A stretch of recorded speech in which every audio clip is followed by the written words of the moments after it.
right there you'll be on the screen. So right here. Okay. Yeah. All right. Thank you, Hal. We're going to start by talking about where we are. Just give you an update on the facility study. Don Shell was going to be here today, but because this is just kind of a brief update, and I was going to be here for some of the other topics. I'm going to update on it, but we've picked up where we left off. We had a brief pause due to Don had to cut some health issues, and so while he was rehabilitating from that, we kind of paused. We picked up. We've had a series of meetings since that point, and right now the focus is on the 4-5 or the 5-6 facility. Looking at it, we're planning on kind of a programming workshop to kind of discuss, what that is, what it includes, so that we can zero in on it. We're also looking at the high school. We talked about initially that the high school would have a little more closer look in trying to create a master plan. So we actually had a session last week here where we kind of put ideas and thoughts and gathered information. Really good session. That was the first. I think we'll probably have a couple more to kind of zero in on that. Once we develop the ed spec for the high school, we will start to look at how to implement that, kind of diagrammatically, so that as the years go by and you start to see the growth or their goals from the program, it can be something that can be phased and leads to an overall concept, which is what we're trying to obtain. So we're looking at circulation, we're looking at the program, looking at CTE, looking at security, all those things. So I think it's going to be a really good process. Like I said, once we get that, we'll be able to come back and share ideas on how we achieve those goals. So that's really a condensed version. We've got the numbers and all that stuff we've kind of went through already as far as growth.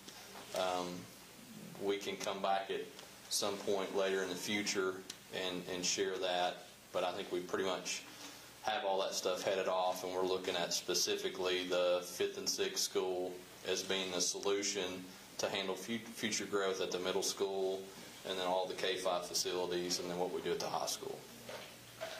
So, any questions? It's pretty exciting. Okay. Stuff. Yeah, definitely. Okay. Al?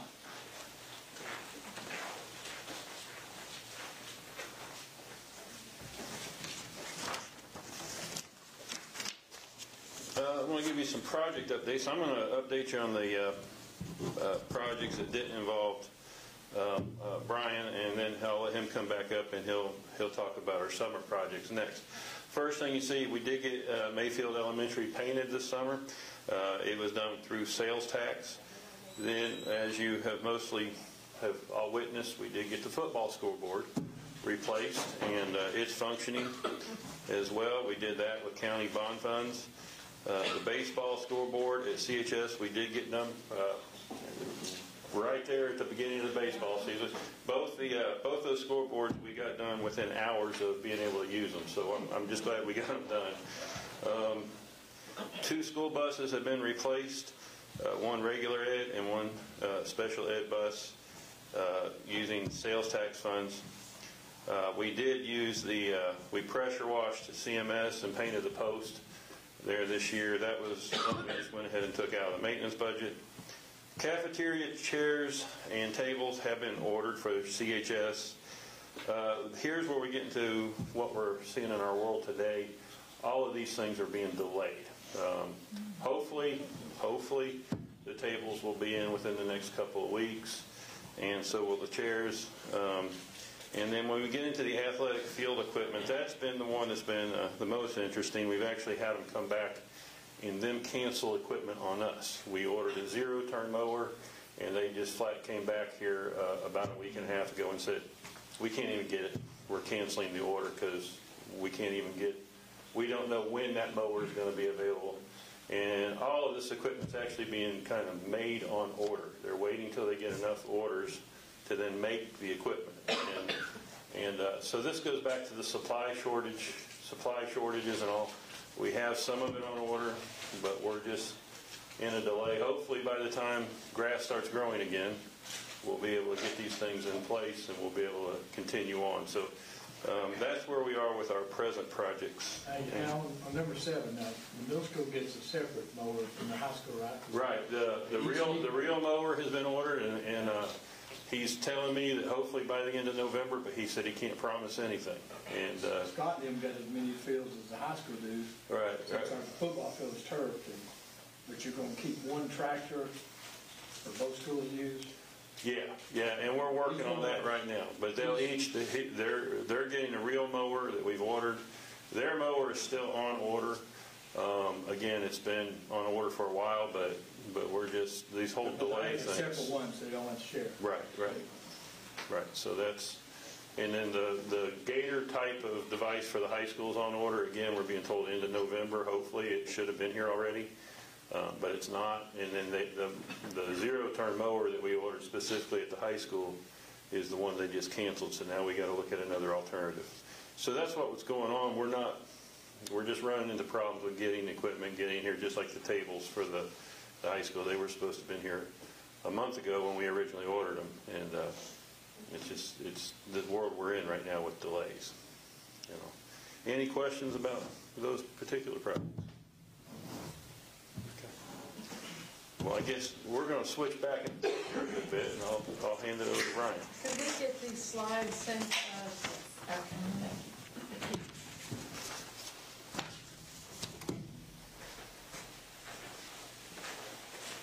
Okay, just to echo what Hal said, we've experienced the same sort of issues with delays and material shortages on our projects as well. I'm just going to go through these pretty quickly. The water and sewer improvements at the high school, that was a project that we really dreaded because of the unknown. And to be quite honest, it was probably the smoothest of all the projects that we undertook this summer. So that project, is complete. We're still trying to close it out just with the paperwork and issue a final change order, that sort of thing. One of the things I'd like to point out, all these projects we have contingencies built in, as we've done with all the projects. This project, we really didn't spend much contingency at all. We got into a little bit of asbestos, I think in the choir room that we ended up abating when we were digging in one of the test pits. But we ended up with a credit change order of about $20,000. So that was good. That's good. Good to report. Yeah. The kitchen upgrades. That was a challenging project just because we were touching so many schools, the school system was very patient in dealing with some of the issues with having the hoods and the dishwashers there on time for them to be put back into place so that the kitchens could be used. So everything is functional. We're still, we've worked out most of the punch list items. We've still got some drainage things that we're trying to get resolved at Arnold.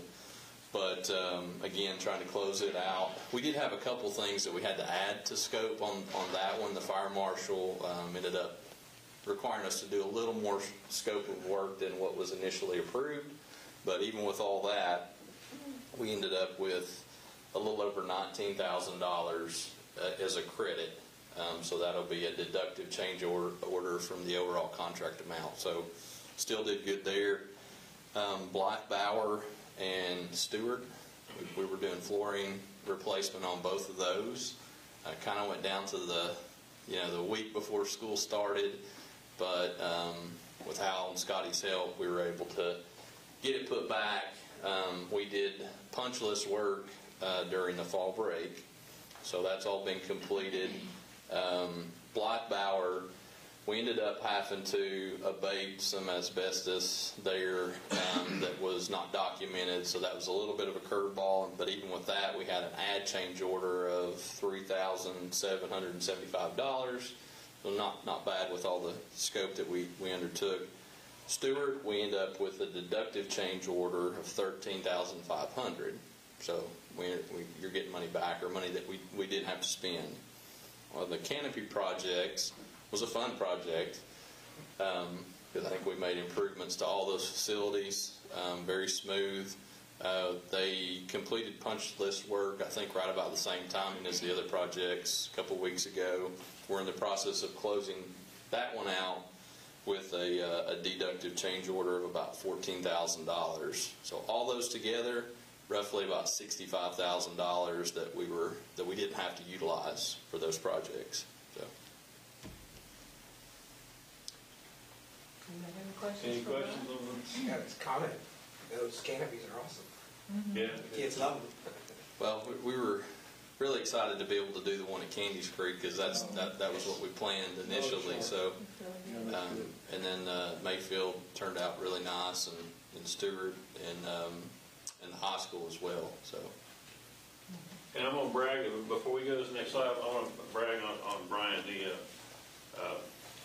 The credits you see holding them to the budgets, that's a team approach, and he's not afraid to call out contractors. And if you work with contractors and stuff, sometimes you find the architect may back off, or if it may not be encouraged to do that. But with Upland, they've always been one that they're looking out for our school system. And we had some challenging things happen this summer, and we had quite a few, I'll say, powwows with some contractors to make things happen. And they're always supportive and getting that done. So when they come in here, it's all nice and pretty. Some of those meetings are not. So.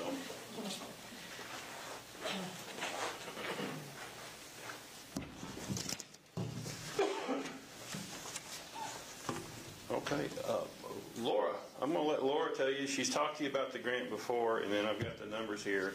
Just so you know, TBD means to be determined, and so we'll talk to the principals about, when you see TBD, we'll talk to the principals about where the needs are, and then with the water fountains in particular, that'll be another project we have to do through the architect to have these things installed correctly. And so I'll let Laura talk to you about.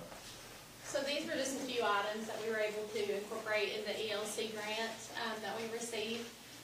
The mobile clinic, we do have a clinic up and running, an outdoor clinic at the high school. If you've been by there, Hal was able to put a clinic up, and it's an old bus that he has turned into an outdoor clinic. So we do have a nurse out there that is doing some COVID testing. We're working on acquiring an actual mobile clinic, but again, that's just delayed with everything that's going on right now. So, and then he's already talked about the water fountain upgrades, outdoor breaks in classroom areas. We're thinking, extending some walking tracks to provide more opportunities for students to kind of keep their distance outside, and then also some outdoor classroom areas similar to what is at Candies Creek already. And then other items that we, the bottle fillers, we've already purchased water bottles for every student. So those are just several items that the ELC grant is providing, and so those are. And all the principals have asked for bottle fillers. That seems to be where we're going instead of water fountains. So I think that's probably, especially with what we've been through the last couple of years, a smart way to go. Laura, what was the total amount of the grant? The grant was $1.5 million. Thank you for doing that. That was great. Yes. Do they leave the water bottles at school, or do they take them home? We're allowing them to take them home just so that they can be washed and cleaned. They come back?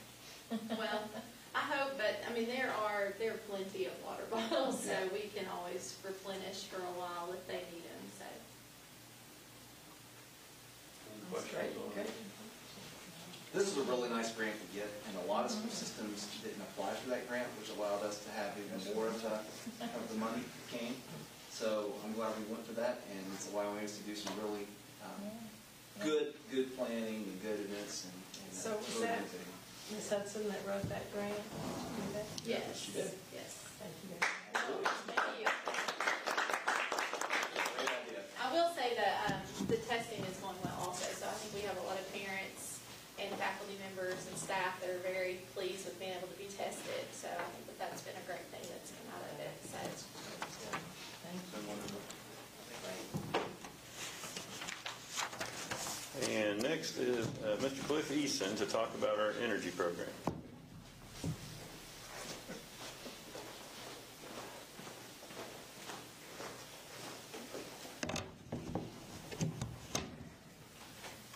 Take this off if that's okay. Thank you for the opportunity to come and speak with you this afternoon. I appreciate the opportunity to come and tell you a little bit about the Energy Management Program. I'll try to be brief, as I know we've got a big agenda here, but I want to be thorough, so let me know if I go too fast on something or if you have a question about something that I'm covering. Do want to let you know that the Energy Management Program is going well. It's doing very well, even though Paul Ramsey left it a couple of years ago and put it in my hands. Some of you may not agree with that, I know, but I've tried to do the best that I could, and Paul has taught me pretty well, I think. It is as strong as it's ever been, to be honest with you, and that's a good thing because Cleveland City Schools, as you know, never stops growing.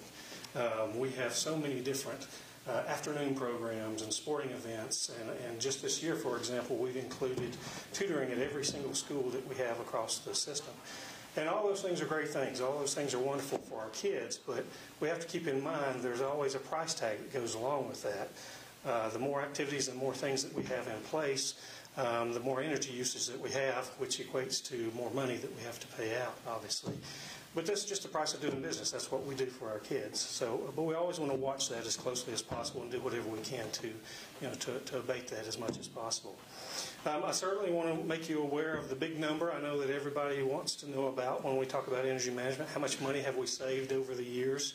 And I kind of feel a little bit like Jerry Lewis in the sense that, if you ever used to watch the Labor Day telethon, how Jerry would come out every hour or so and he'd give the big reveal of how much money they had raised at the time, whatever hour that was. And so it's a little bit like that. We don't have a timpani in orchestra or anything like that, but I want to let you know that we have, since the inception of this program, we have not raised, but has saved $8,537,310, and that's since 2009. It's our big reveal there. Yeah, that's fantastic, and it really, I want you to know that that's really because of you all. It's because of the actions that you all have put in place over the years. You made the decision to start this energy management program several years ago. It has been very successful, but you've also done a great job with voting to buy new, updated, high-efficient equipment that has, certainly helped this program along the way. You've been very supportive of it and allowed us to partner with other companies that we've been partnering with for the past several years that have helped us with strategies and different methods, different things that we can use to learn how to streamline our system, and that's been very helpful. So thank you to you all. You all deserve a hand clap because of all of what you've done over the years. So thank you for that. I couldn't go without mentioning the maintenance department as well. They do so many things behind the scenes that so many people don't know about. You all certainly are aware of, but they do so many things to help our system in so many different ways, but certainly with energy management as well, by watching all the different systems and by keeping up with good equipment and that sort of thing. So thank you to Hal Taylor and his department. But also I want you to know that our custodians and our teachers, our other staff members, they help in a number of different ways too. It takes a lot of hands in the pie, so to speak, in order to make the gains that we make throughout each year. And so everybody does their part, and they are really doing a good job with that. I also want to share a little bit more information with you and just explain a couple of ways that not only do we save money, as I was talking about earlier, but we also make money with some of the programs and some of the partnerships that we have in place. Some of you may know this information or you might have heard it at one time, but I wanted to go ahead and bring this up for you just to kind of remind you of it. But we have a partnership with TVA and NLX, and that's a demand reduction program. And our part of this partnership is that they will contact us at different times throughout the year and ask us to shut back our energy. We're not always able to do that. We are usually able to at least shut it back in some way, but they will ask us to shut it back, and what they will do is they will pay Cleveland City Schools and other large companies like ours in our region in order to do that. They will actually pay us to do that, which is a great thing for us because it doesn't cost us anything. The only thing it costs us is the time or effort to go in and change our system a little bit, for me to contact the high school or talk to the middle school to see, what areas maybe they're not using that afternoon where we can turn back our AC units or our heating units and so forth. Usually it's something along the lines of 2 o'clock to 6 o'clock, which oftentimes is when we're shutting back anyway because school is ending shortly thereafter. So it's a great partnership for us. It helps out in a number of different ways. I gave you an example here of just looking back this past year to 2020-21. In June, that was one of the times when we shut back energy. They contacted us and asked us to do so, and we received a check for $687 that particular month. Now, that's not a lot of money, but that happened probably 3 or 4 times over the year. And last year was an unusual year because it was a COVID year, and so we didn't have as many activities and things taking place in the afternoons. Our buildings were already shut back a great deal because of our COVID protocols and so forth. But still, if you look at that, 3 or 4 times over the year, it added up to $1,760.34 just for last year, again, which was a low year for us. Normally our checks would be higher than that and our participation would be higher than that. So again, it's a small amount, but it adds up, and it's not costing us anything to be able to do that. Another example of how we make money through this program relates to Cleveland High School Science Wing and our partnership with TVA and Cleveland Utilities. You all made the decision, first of all, 10 years ago to build the Science Wing. It's been a great addition to Cleveland High School. But one thing that you all did at the time also was you included solar energy equipment with that building. Now, there were incentive programs in place. There were a number of things that benefited us to go ahead and make those decisions at that time that aren't in place now, so we aren't able to do that with our buildings currently. But because of that, because of you all having the foresight to put that in place and so forth, every month we receive a credit on our utilities bill because of being having that solar credit, our solar energy equipment in place. We actually are earning money every month because of that. So just to give you another example, in June, $535.33 we had as a credit on our utilities bill from Cleveland Utilities for the high school. Now, again, that's not a whole lot of money, but you add it up over the entire course of the year there, it's $5,423.62 over the course of 2021.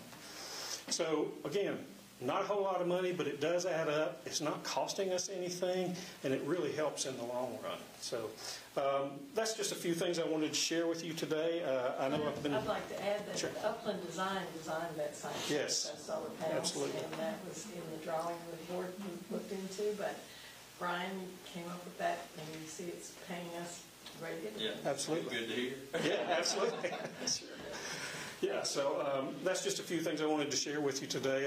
I've tried to kind of rush through a little bit and cut some things out, but I'm open to ask or answer any questions if you need me to, or I'll turn it back over to Hal if we're ready for that.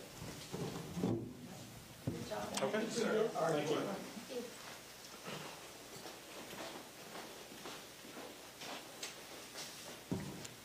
Well, that's with him speaking, that's going to bring us up to, we're going to hit a few areas that we'll need your approval with. ESG, we did a contract several years ago, did some energy management upgrades. Part of that contract was that they promised that what we would do would save enough to make payments on the equipment. And in that promise, we agreed to pay them $25,000 a year for that guarantee. Since we have done our stuff with ESG and completed that project in 2018, what we see is we have consistently saved more than what they predicted. So at this point, for us to continue paying for the guarantee we're not benefiting. We see that we're going to continue on that path of savings. So we would like to approach you and ask you that we could eliminate this. They know it. We've spoken to them. This is kind of how it works for them. And the thing is that's different for us than other systems is we already have an energy manager in place, and we use the same software system they use to help us show what we were saving already. So because we have an energy manager and we're able to monitor this on our own, I'll come to you and ask you if we can eliminate the or end the contract with ESG for the performance guarantee. And then that's $25,000 a year that can be spent towards other items, since we're just really not going to benefit from that here on. And I think we're going to cover several things, and then if y'all are okay. I'm okay. Board, if you look, the ESG and the next 4 are all voting items, so I have a total of 5 there. Yeah, but I'd like to get a recommendation from Dr. Dyer and then vote on the ESG. Okay. That's what all of the bonds. Okay, yeah, my recommendation would be to follow the recommendation from Hal Taylor. You know, it's kind of like an extended warranty for your car. At some point, it's not really worth it anymore. So I think we've clearly hit that stage. So my recommendation would be to follow what Mr. Taylor said. Is there a motion from the board? Cancel. Carolyn will make it second. A second. Krista. Okay, now questions. Charlie, you have a question? Okay, anybody have any questions? All right, all those in favor say aye. Aye. Aye, it's unanimous. Okay, all right. Okay, next, Mr. Carroll is going to come and talk to us about the softball scoreboard at the middle school. I have reached out to Bob Tarver. He's made a lot of donations to us already at the middle school. He has an active interest in our softball program. Obviously, our scoreboards are 20 years old and falling apart. We did buy a new football scoreboard 4 years ago, but we need to replace our baseball and softball. And so Mr. Tarver has agreed to totally fund it. So it's $11,500 some odd dollars somewhere.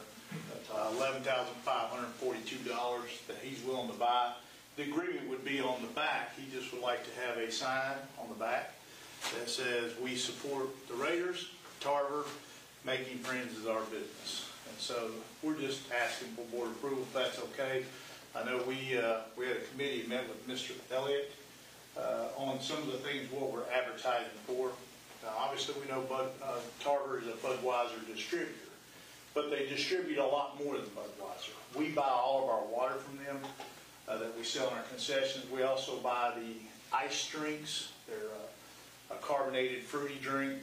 We also buy C4 energy drinks. We also have a new line, it's Latte.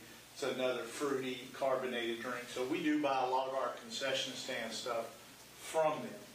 And so nowhere on there does it have anything to say anything with beer, anything like that. Obviously, I wouldn't want that. And like I said, Mr. Elliott and our group met, and we were talking about those kinds of things. So that's the one thing, I want to be up front. It does say Tarver, but it doesn't say anything with Budweiser. It does not have the Budweiser logo, even though we know that that's their main business is beer. So Dr. Dyer, recommendation? Yeah, no, my recommendation would be to move forward with that, with the conditions that Mr. Carroll just talked about. I think we're good. They donated to not just our school system, but other school systems too, and they're a great community partner. Do I hear a motion? So moved. Charlie? Second. Renee, any questions or discussion? All those in favor say aye. Aye. Thank you, Scott. Thank This you. is a wonderful project for you. I'm so glad we're going to get the new scoreboards. And Tarver, that's just amazing that they're willing to put the And cost. we're hoping to do the baseball field how it's worked out some stuff. So hopefully we'll have a baseball scoreboard that would be exactly like this, but instead of saying Lady Raiders, it'd be Blue Raiders. So that'd be the only difference. So that would take care of our scoreboards. Well, you do a great job with the athletic facilities out there, Appreciate it. Scott. Thank you. Thanks And a I want lot. to say, so the baseball. Well, that's at the very end. So It should have been softball now. this is actually for the softball. Okay, we got baseball here. Yeah, and then. Okay. Of course, Lisa's having knee surgery, as you know, so she's not able to be here. So we have a summary. They are in the process of raising money. They have come and asked to add to the playground. They have an option 1 and an option 2. We can go to the next. It's the two of them together, the 42,000. And it looks like they are in the process of raising it enough to do option 2, which is both of these. And so they're wanting to have your permission to move forward with installing this playground equipment, purchasing and installing this playground equipment. Wow, again, we have very generous community members in this town. Dr. Dyer, what's your recommendation? Absolutely. I love it. I think we go with it. Okay, Dave? I move that we move forward with this program. Second. Have you a second? Any questions? All those in favor say aye. Aye. Aye, it's unanimous. Okay, great. And as we're having these meetings and the elementaries are dismissing again, so Ms. Shelton wasn't able to be here as she's taking care of her duties as principal. But she has sent a letter. She has contacted a number of her best partners. She wants to improve the teachers' bathrooms area at Stewart, which need it. She's gotten contributions given for cabinets, countertops. Our plumbers at the maintenance department will help install the plumbing parts of it. She's got a contractor who has volunteered to do the cabinets and increase and do that. So it's over a $5,000 facilities change, so we needed to bring this before you and get your approval for this as well. Recommendations? Absolutely. Okay. Any motion made? Move that Second? we move forward with the student teacher initiative. Okay. Callan, second. Any questions? All those in favor say aye. Aye. Aye, it's unanimous. Very good. Oh, that's exciting. Those bathrooms really. Really. Nice addition. So you voted a number of years ago for Plan Number 5 with TDOT at the middle school for the driveway as a board. And so as we are moving forward, as you've heard recently, we are finally moving that way to actually doing Highway 60.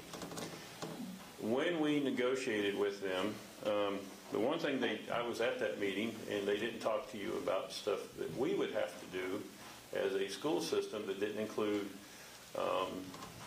some things that they're requiring us. So we went back, negotiated the price to include those things. So that money was given to the city. The city is holding that money for us to do these improvements. Altogether, I think it was between Candies Creek and the middle school, I think altogether it was $288,000, I believe, something. About 280. Yeah, 280. Okay. So that we received for the property, but then again, some of that was to make improvements. So, and we went, Dr. Dyer and I went to the groundbreaking, and we were able to talk to some of the people in charge of that project and talk to some of the folks with the city. Realized that instead of waiting until the project is done, it would actually help with traffic if we went ahead and did our portion of the project this coming summer, because it would give us more room to stack the vehicles. So if she's enlarged it, this area is grainy because it's a small picture, but TDOT stops at this point. What TDOT did was they designed their area and their entrance to then us have dual lanes coming into the school. So right now there's one lane right here. If we were to go ahead and build this lane this summer all the way in, what that would do is it would allow us to stack much more traffic coming in, and we're already going to be facing probably traffic issues, of course, with construction. So it would make sense for us to go ahead and look. One, inflation will only eat away at what they've paid us. So if we wait 3 or 4 years, we're going to be losing value in the cost, and construction costs have only gone up the last number of years. And then two, it would go ahead and help us with the traffic by putting those 2 lanes in. So I'm coming to you asking you if we could go ahead and approach the city. The city has shown interest in helping us with this project. Of course, we'll have to talk and work all that out, but we are thinking $80,000 to $100,000 is what we expect this additional paving to cost with this project. So what I'm going to do is ask Dr. Dyer, went to him to ask him if we could go ahead and look at moving forward with this project and get your approval to do this coming summer. Are there any questions about what we're looking at here. Do we have the funds to do it? We do. Krista? And nothing that they're doing when they start construction on 60 would mess up anything we would do this year.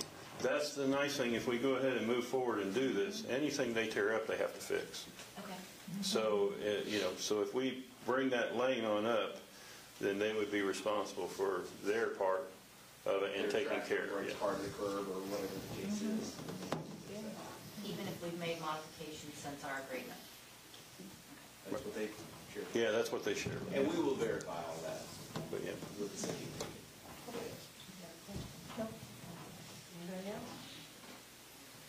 So, my question is this, when you add that extra lane, and you're gonna come around the corner, is it gonna get congested at that corner right there then? We will have to widen this corner, and the one thing this picture doesn't show, and we are gonna need to have we use Scott Nichols through Upland usually for our civil engineering. And what we will have to do in this process is, unfortunately, there is a line of trees where that lane is. There's a line of, About 4 in there.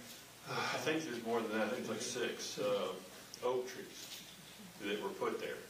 And we'll have to determine whether we can go around them and what the additional cost would be. The problem going around them is they're already very close to the road, so as they grow, then are we going to have an issue with those growing up through the pavement and causing problems with the pavement? So that's something to be determined, and look at the price between two and see what we can do with those trees that are there. We had talked while we were there, the city arborist had him come out and just check and see if it can be moved or, whatever the case may be too. So we're going to look at all different And options. paving around them probably will kill them. I mean, the trees don't like that very much either. Right, and so we will check into that as part of the project and kind of see what's available. Will there be any problem up in the northern, where you come around there around the baseball field as you? No, we've already got 2 lanes, and they're already using those lanes when they go around there, so that won't be an issue. We've had to cut those trees back through the years as they got bigger and stuff, unfortunately, the way it worked out. But yeah, there's already 2 lanes all the way up, so we're just talking about widening this corner here. We'll have to take this median out a little bit here, which actually may help us solve some of our flooding issue we get in the parking lot when we get lots of heavy rain. And like I said, that's a substantial, I would guess that would give us another 30 cars of parking and stacking into the parking lot that we don't have now, which hopefully would help out with traffic a good bit with over there, getting it off the main road. So, are you saying, right there where the blue squiggly line is right there? Right there, that's where the 2-lane would start? The 2-lane would start here, Okay. and we would go ahead and add a whole lane onto here and come around and bring it. So this we would leave alone, and we would just widen it out and it would just widen up right here as it came in. And then this whole lane would be what we have to do. There, TDOT stops at that red line. The 2 lanes would be very helpful. Yes, sir. So what about coming out? Because there's only gonna be 1 lane coming out, right? There's 2. Right. Well, No, they've got it, it widens up right here, and there are 2 lanes right there. here, but I think we've already got that coming out. Yeah. That's already there. Yeah, I think the sooner we do that, the better, because at least when I was driving in the car lane, people, when it was that single lane, people that didn't want to go through the line and wanted to go to the parking lot would try to pass into the outcoming traffic. So yeah, I think the more lanes, the better. Yeah, so the soonest we could do it because of traffic in a school and the amount of time it'll take would be this summer. But if we get it this summer, it'll probably be before they start any construction. And speaking to them, it'll probably be before they start construction in that area on doing their work. So we shouldn't interfere with the highway construction or cause any issues if we do this now. Your recommendation, Dr. Dyer? My recommendation is to proceed. Any other questions? I need a motion. Carolyn, David? All right, first and second. Any more questions or discussion? Just, I think we talked about before, what you're gonna see to start with is utility movement. Won't be much road movement for a while. They're gonna move the lines back, and before that, actually you see a road start going down. And then the first thing's gonna be the bridge in it. Yes, Going sir. out there. And we are talking, they have my number to call the project managers at TDOT. We've talked to the contractor. They have my number and Scotty's number to call in the event that we have issues. Talk with Tim Henderson. As soon as they have dates about the utilities, Tim's going to contact us, and we're going to sit down with Cleveland Utilities on that. So we're all in communicating to keep, to know and make sure that we keep our schools functioning and don't have any unexpected incidents at the schools. Any other, all those in favor of the motion, say aye. Aye. It's unanimous. All right, thank you, Val. And thank you for being a good communicator, because that's quite a feat to be in communication with TDOT. Well, I'm going to say that Dan Howe was very gracious, and he introduced himself as being concerned about this project and about concerned how it affected the schools. So it was very nice to have somebody in his position to take the time to speak up for the schools and stress the importance of them working with us. And I think that always helps when you have somebody, representing doing that. Great So. job. Thank you. We'll be sure and thank you. Oh, we are now looking at the